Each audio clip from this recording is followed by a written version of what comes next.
Welcome to this month's Pinsight webinar, Why Use Assessment Centres in Hiring.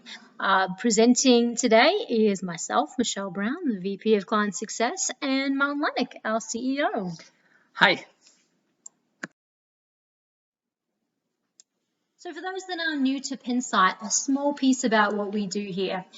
We're deeply passionate about using fair and objective methodologies for best quality leader selection, leadership development, and succession planning. And we've developed tools to help leaders develop their most necessary skills and also make decisions about how to build a stronger talent pipeline from hiring through development and succession. So in today's webinar, we'll be looking deeper into the use of assessments and particularly assessment centres in hiring. We'll be focusing on three parts of this tale. Firstly, about the benefits of accuracy and predictability when using assessments and which tools are likely to provide the highest confidence in selecting candidates in the hiring process. Next, we'll be comparing types of assessments and their ability to reduce adverse impact and limit bias when using selection tools and assessment tools in the hiring process. And then finally, how do applicant reactions vary to different types of pre-employment tests and whether it makes an impact on their intentions to accept a job offer. So let's start with the increased accuracy of prediction. When you look at this slide, you see that there are 4 different types of assessments, and we're comparing them here based on the cost and the accuracy. Perhaps the most common assessment used in hiring still today, as it was in the past, is an interview. An interview, as you will see on future slides, actually produces probably the lowest accuracy in being able to identify who your top candidates are. But there are also a lot of hidden costs. When you calculate the amount of time that recruiters or hiring managers spend interviewing candidates, it really adds up very quickly. The flagship assessments that have been available since 1970s are in-person assessment centers, and these are usually locations where you would send a person and they would, for a day, maybe half day, engage in a simulation. They would role play with psychologists and they would be observed and measured on their competencies. In the past decade, assessment centers have moved online, and we see more and more of these virtual assessment centers. Now, the benefit of these virtual assessment centers is that the cost has been significantly reduced by as much as 80%, but the high accuracy of this method has remained. And then there are, of course, these very cheap psychometric tests that are available on the market in the pre-hire assessment space. And these would be different personality, cognitive ability tests that are generally used as screening tools for hourly employees. The cost of these assessments is quite low, and then the accuracy is a bit improved from what we see with interviews. So now here in this slide, we're plotting the different assessment method and combinations of assessment method to see what is achieving the highest predictive validity. And when you look at these numbers, these are odds ratios. So when people score high on a cognitive ability test, for instance, they are 3 times more likely to be also top performers in your organization. Look at job interviews, how low that number is. And then when you combine personality and cognitive ability tests, you're almost doubling the predictive validity of cognitive ability tests alone. So people who score high on both of these tests are going to be 6 times more likely to be top performers. But the highest possible prediction is going to be achieved by combining assessment center ratings, so observations in these business simulations, with personality and with cognitive ability. It turns out that when people score high on all 3 of these assessments, they are 10 times more likely to be top performers. So there's really a decision for organisations to be made here about the type of investment that is most worthwhile when it comes to the types of tools that they're selecting. So perhaps it's obviously not going to make sense to invest in some sort of in-person assessment centre for, say, hourly roles, but where you've got even small percentage points of increase in quality of hire for top performing and high visibility roles, we can see the ROI starting to really have significant impacts. In an organization we were working with recently, the organization and certainly the CEO were turning their attention to needing to really level up the type of talent they were attracting, developing and retaining to make sure they were able to be competitive in the war for talent and also ensure that talent was converting into bottom line metrics. So the HR team needed to align their top talent strategy with its talent acquisition processes and ensure that the quality of candidates coming into leadership positions were at the highest quality. This is where the organisation selected a virtual assessment centre methodology to be used as part of their talent acquisition process. It gave them the cost effectiveness that they were looking for, but also a higher predictive validity than the previous tools and selection methods that they were using. And this really enabled them a couple of things. Number one, they were able to see a broader and deeper insight into each candidate, that they had the ability to see the performance of behaviours as well as see cognitive metrics and personality metrics.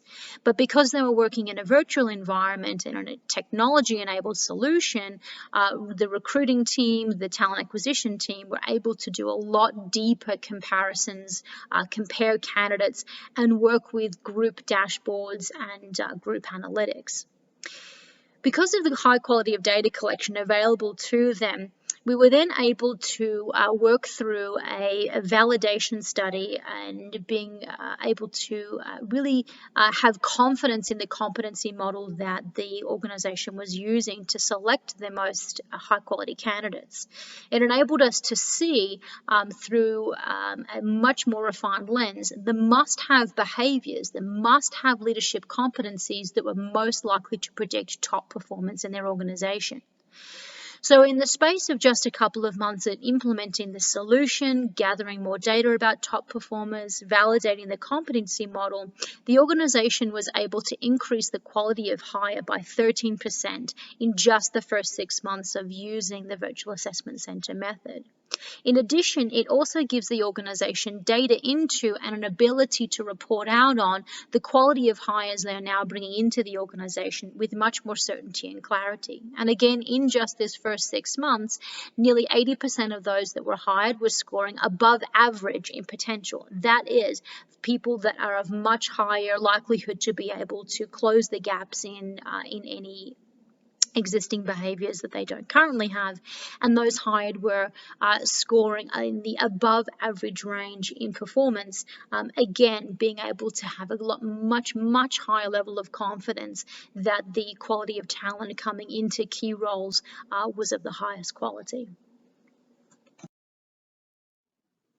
So now let's turn the discussion to adverse impact and how assessment centers can actually reduce the legal risk in hiring. We define adverse impact when one group, so maybe men, women, different ethnic groups, are selected at less than 80% of the selection rate of the group with the highest selection rate. So in other words, when a selection tool, when an assessment in the hiring process is resulting in discrimination, where one group is more likely to be hired, more likely to score higher on this test, then it poses a legal risk for the organization. And this is a place where assessment centers historically had a big benefit because they do not produce as high of adverse impact potentially as other tools. So now let's look at the different assessments that are generally utilized in hiring processes. And the biggest difference that research has identified is always between black and white people. So that's what we are plotting here. And the higher the bar here, the bigger that difference really is. And we know that historically intelligence testing has been plagued by this problem. The intelligence tests are predictive of success. They do a good job at identifying who the top performers will be in your organization. But unfortunately, they result in potential adverse impact. We see that black people, for instance, score significantly lower on intelligence tests than white people. As I talked about assessment centers before, a lot of the IO community has believed that assessment centers, and rightfully so, that assessment centers do not produce a large bias. Or can lead to adverse impact. But some of the more recent research meta-analyses are suggesting that that is not entirely true, that assessment centers also do have some small group differences, but they're significantly lower than what we see on psychometric tests like intelligence tests. And then on the far right end, you have personality traits. And this is, again, historically where we thought that there were no differences whatsoever on conscientiousness or extroversion, which are the two traits that are most commonly or most predictive of success in jobs. But this recent meta-analysis is showing that they are very slight, but there are still some group differences here as well. So if you are deciding on which assessments to choose in the hiring process, you are really motivated by increasing the predictive validity so that you're bringing in the people who have the highest potential to actually succeed in your organization, your top talent. But at the same time, you are needing to reduce the legal risk, and that's the fine balance to find. The way that you achieve that balance is by combining multiple data points and different assessment methods. So we know that the combination of a virtual assessment center with personality and cognitive ability tests produce the best predictive validity. So these are the ones that are going to help you identify really the best candidates for a job. And at the same time, the combination here is going to balance the potential adverse impact, because we are not just relying on a particular one data point, but we are looking at multiple data points across the board. Now, some people might be anxious by looking at that addition of tools, thinking that, my goodness, this is now starting to become a very large and cumbersome assessment process. What is the impact, therefore, on applicant reactions and applicant attrition through the process of hiring? So let's turn now to a little early, or I should say more recent research that's starting to question whether applicant reactions to long tests is either positive or negative.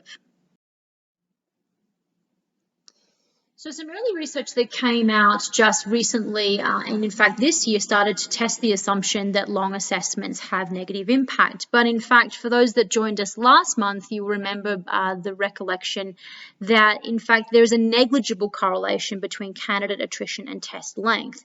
But in fact, for professional roles, longer assessments were more inclined to produce positive reactions because participants, particularly in those professional, more leadership positions, felt that they had a better opportunity to really demonstrate their skills, and that the hiring process was taken more seriously when compared to gamified assessments.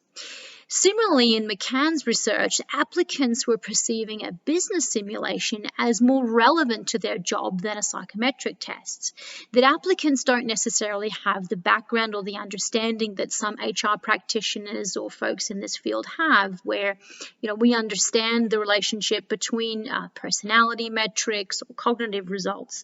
But candidates didn't necessarily have that full understanding of why we'd be asking them about their behavior at parties or their preference for going to museums as opposed to something else.